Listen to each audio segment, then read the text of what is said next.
అంటే నా జీవితంలో మొట్టమొదటిసారిగా ఆహ్, అలా ఎప్పుడు చేశాను ఇంత నాకు పొలిటికల్ ఇంటరాక్షన్ చేశాను కానీ మీడియా మిత్రులతోటి మీడియా మిత్రులతోటి సినిమా పరంగా నేను ఎప్పుడు ఆలోచించలేదు, ఎప్పుడు నాకు చేయలేదు.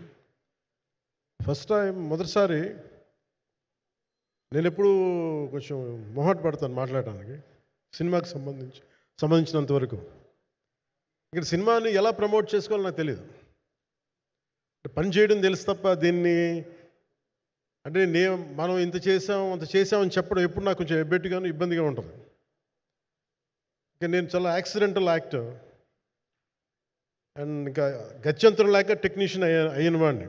నాకు నచ్చే సన్నివేశాలు నచ్చే సినిమాలు చేసుకోవడానికి ఆ పరిస్థితుల్లో ఇది నా మొదటి ఇంటరాక్షన్. ఇది నా పర్లేదు కూర్చోండి పర్లేదు. రథం గారు వస్తారు అంటే ఇదంతా చేయడానికి మీడియా మాట్లాడడానికి ఇదేదో నాకు పొగరు అహంకారం ఏం కాదు. సినిమా గురించి నాకు చెప్పుకోవడం ఎబ్బెట్టుకోవడం, ఏం మాట్లాడాలో తెలియక చెప్తే ఎక్కువైపోద్దా చెప్తే తక్కువ అయిపోద్దా అని. కానీ ఈ పర్టికులర్ ప్రెస్ మీట్ ఎందుకు పెట్టానంటే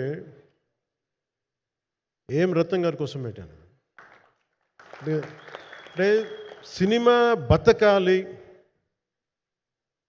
అంటే ఈవినింగ్ ఆడియో ఫంక్షన్ పెట్టుకొని మళ్ళీ ప్రెస్ మీట్ దేనికంటే మళ్ళీ నాకు మీతో ఇంటరాక్షన్ అయ్యే అవసరం ఫంక్షన్ తర్వాత ఉండకపోవచ్చేమో అని చెప్పేసి అదొకటి మేజర్ ఒక ఇది కన్సర్న్ అదొకటి. అంటే రత్నం గారు అంటే ఈవినింగ్ చెప్దాం అనుకున్నా, బట్ స్టిల్ ఇప్పుడే చెప్పేస్తున్నాను ఈ మాట.